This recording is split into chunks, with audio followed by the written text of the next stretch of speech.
Hello everyone. There are nights when the storm outside feels no heavier than the storm inside the heart. On such a night, with rain pouring endlessly on the roof, little Maya's voice trembled through the darkness. She burst into tears, crying, "Mom, if Uncle D leaves, how will we live?" Her small body shook, her innocent question carrying a pain far beyond her years of fear of losing the fragile happiness she had just begun to taste. D, his hands still rough from work and sacrifice, stepped closer. His voice, though quiet, was filled with unshakable strength. "No, I will not leave Huyen alone again." The words hung in the air, steady against the pounding rain. Huyen's eyes filled with tears, her heart torn between relief and the shadows of old wounds. She wanted to believe, to surrender completely to the promise spoken from Dee's lips. Yet deep within, a fragile question echoed. Will this trust built with so much pain and sacrifice stand firm, or will it break once more? The night was heavy with rain, beating against the thin roof like countless hands knocking on their fragile world. Inside the dimly lit house, the small flame of an oil lamp trembled as if it, too, feared being blown away by the storm. Maya's little body shook as she clung tightly to her mother. Her eyes, round with worry, spilled over with tears. "Mom," she cried, her voice breaking in the sound of thunder, "if Uncle D leaves, how will we live?" The words pierced the room like lightning, raw and innocent, yet heavy with a fear no child should carry. Huyen froze, her arms tightening around Maya. She had fought so hard, endured so much, to build a safe life for her daughter. And yet, the thought of Dee walking away, of losing the man who had become their shelter, was unbearable. Her heart trembled. Could she truly trust again? Dee stood by the door, rain dripping from his shoulders. His eyes, steady yet filled with unspoken pain, turned toward them. With a voice firm and resolute, he spoke, "No, I will not leave you alone again." The words cut through the storm. For a moment, even the thunder seemed to bow to the weight of his promise. Huyen looked at him, tears sliding silently down her cheeks. She wanted to believe him, wanted to anchor her fragile trust in the strength of his vow. Yet memories of betrayal and loneliness clawed at her heart. Could love truly hold against the storms of the past? Could promises survive when tested by fear? Maya, too young to understand all the pain, understood enough.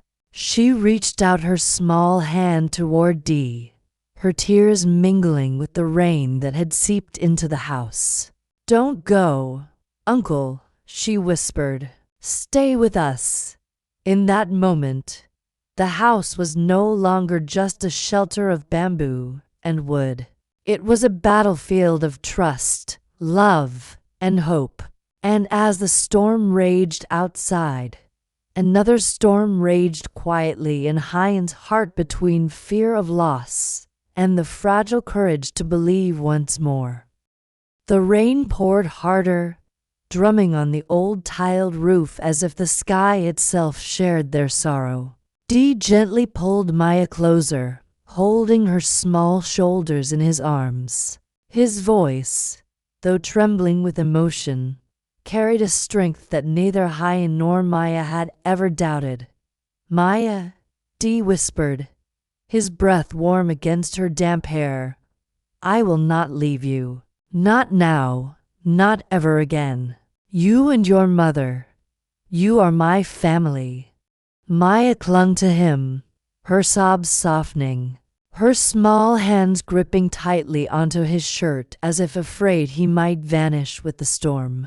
Huyen stood by, her eyes shimmering with tears. She wanted so desperately to believe him, to let his words wash away years of loneliness and fear. But her heart, scarred by broken promises, trembled with doubt.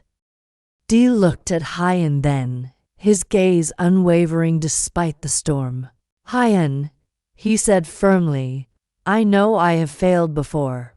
I know I left when I shouldn't have. But life has given me a second chance, and I will not waste it. Even if the storms come, even if the world turns against me, I will stand by you. I will protect both of you with everything I have." The room grew still except for the sound of the rain. Huyen lowered her head, tears slipping silently down her cheeks. Her chest ached with both pain and hope. For a long time, she had taught herself not to believe, not to dream. Yet now, as Dee stood before her, soaked in rain and trembling with sincerity, her heart wanted to trust again.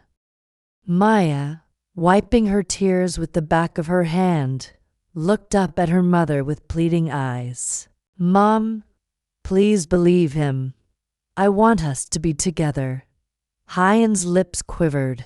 She reached out her hand slowly, hesitantly, until Dee caught it with both of his rough, calloused palms pressed against hers with warmth that felt like shelter against the storm outside. For the first time that night, Huyen allowed herself a fragile smile, though it was hidden behind her tears. Dee held her hand tighter and whispered, almost like a vow, "This storm will pass, Huyen, but my love for you will not. It will stay, stronger than any rain." The storm finally eased by dawn. The heavy clouds began to scatter, and thin streams of golden sunlight broke through, painting the wet earth with a gentle glow. The smell of rain lingered in the air, fresh, earthy, full of quiet promise. Huyen opened the door of the small house, her bare feet brushing against the damp soil. She stood silently for a moment, breathing in the morning air, as if it might clear away the heavy sorrow of the night before. Behind her, Maya's cheerful footsteps pattered as she rushed out, her laughter breaking the silence. "Mom, look!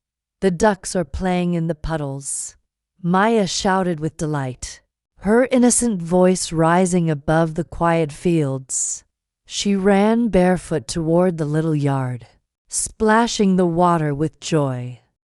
Dee stepped out soon after, carrying a small basket. His clothes were still damp from the night, but his face carried a determination that no storm could wash away. "I'll go to the market today," he said softly to Huyen, his eyes meeting hers.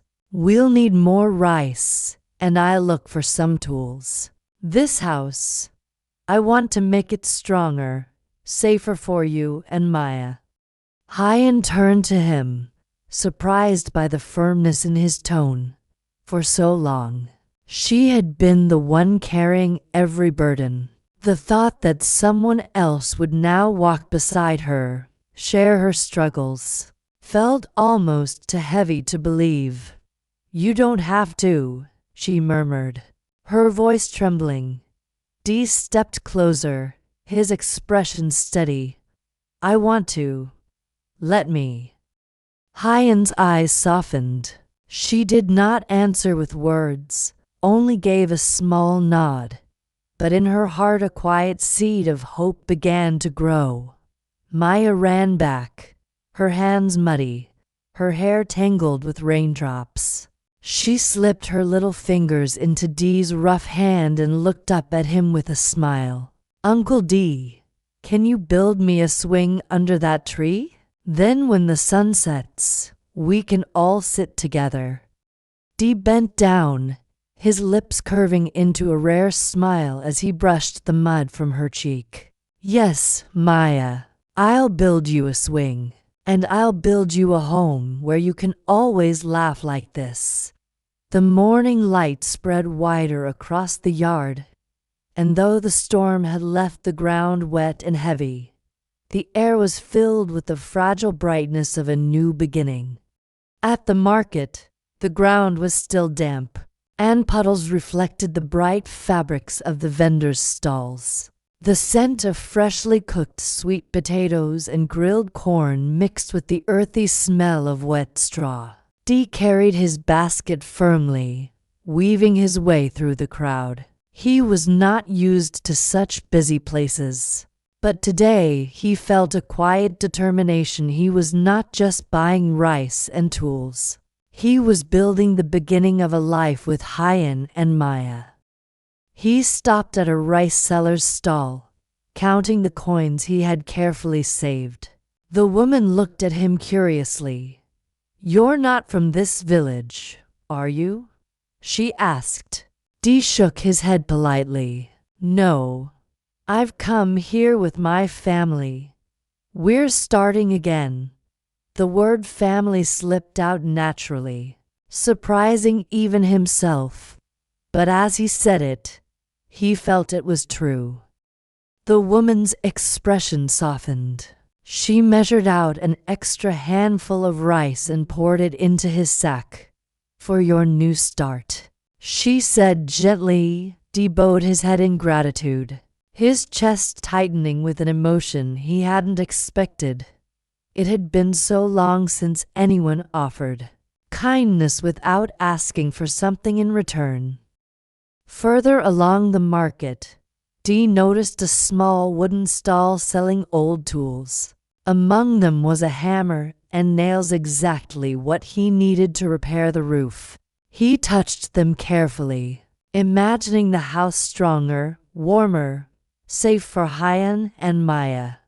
"Those are worn, but they'll hold," the seller said. Dee nodded. "That's enough for me." When he finally returned to the little house, Maya came running to greet him, her arms full of wildflowers she had picked from the edge of the field. Uncle D, look, I made a crown for Mama." She placed the crown of daisies on Huyen's hair, laughing. Huyen smiled shyly, her cheeks pink, but when her eyes fell on the rice and tools, her smile faltered into tears. She touched the hammer with trembling fingers, then looked at Dee. "You really mean to stay, don't you?" she whispered. Dee met her gaze with steady eyes. "I don't just mean to stay, Huyen. I mean to build. For you, for Maya, for us."